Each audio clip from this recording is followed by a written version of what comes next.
Hi friends, welcome to my channel. ಇವತ್ತು ನೋಡಿ ಏನು 5ನೇ ತರಗತಿ, 8ನೇ ತರಗತಿ, 9ನೇ ತರಗತಿ ಮತ್ತು 11ನೇ ತರಗತಿಯ ಒಂದು ಎಕ್ಸಾಮ್ ಬಗ್ಗೆ ಕೋರ್ಟಲ್ಲಿತ್ತು ಕೇಸು. ಸೊ ಅದ್ರ ಬಗ್ಗೆ ಮಾಹಿತಿ ಇದೆ ನೋಡಿ, ಮೋಸ್ಟ್ ಇಂಪಾರ್ಟೆಂಟ್ ಮಾಹಿತಿ ಅಂತ ಹೇಳ್ಬೋದು.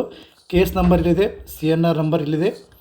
Honourable judge court of okay ನೋಡಿ, state of Karnataka versus register unaided private schools management association Karnataka society 18/3/2024. ಇವತ್ತಿನ ನೋಡಿ ಏನು ಬಂದಿದೆ ಅಂದರೆ ಶಾರ್ಟ್ ಆರ್ಡರ್ ಏನಪ್ಪ ಅಂದರೆ ಹರ್ಡ್ ಜಜ್ಮೆಂಟ್ ರಿಸರ್ವ್ಡ್ ಆಗಿದೆ.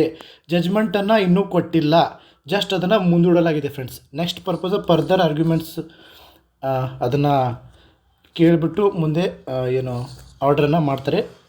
ಡೇಟ್ ಇನ್ನೂ ಕೊಟ್ಟಿಲ್ಲ, ಯಾವಾಗಪ್ಪ ಅಂದರೆ ನೆಕ್ಸ್ಟ್ ಹಿಯರಿಂಗು. ಸೊ ಸದ್ಯದಲ್ಲೇ ಬರುತ್ತೆ. ಸೊ ಈ ಒಂದು ಲಾಸ್ಟ್ ಇನ್ನೊಂದು ಹಿಯರಿಂಗಾಗಿ ಭಾಳಾದರೆ ಒಂದು 1 ಅಥವಾ ಮ್ಯಾಕ್ಸಿಮಮ್ಮು 2 ವೀಕ್ಸಲ್ಲಿ ಇದ್ರ ಬಗ್ಗೆ ಒಂದು ಮಾಹಿತಿ ಬರುತ್ತೆ. ಕೆಲವೊಬ್ರು ಹೇಳ್ತಾ ಇದ್ದಾರೆ ಏಪ್ರಿಲ್ 17 ಅಂತ ಹೇಳ್ತಾ ಇದ್ದಾರೆ. ಬಟ್ ನೋಡಬೇಕು ಅವಾಗ ಸ್ಟಾರ್ಟ್ ಆಗುತ್ತೆ, ಏನು ಅದಕ್ಕಿಂತ ಮುಂಚೆನೇ ಸ್ಟಾರ್ಟ್ ಆಗುತ್ತೆ ಅಂತ. ಸೊ ಏನಾದರೂ ಮಾಹಿತಿ ಬಂದರೆ ನಾನು ನಿಮಗೆ ಈ ಚಾನಲ್ನಲ್ಲಿ ತಿಳಿಸ್ತೀನಿ ಅಂತ ಹೇಳ್ತಾ, ಹೊಸಬರಾಗಿದ್ದರೆ ಚಾನಲ್ನ ಸಬ್ಸ್ಕ್ರೈಬ್ ಮಾಡಿ ಫ್ರೆಂಡ್ಸ್, ಲೈಕ್ ಮಾಡಿ, ಶೇರ್ ಮಾಡಿ. All the best friends, have a great year friends.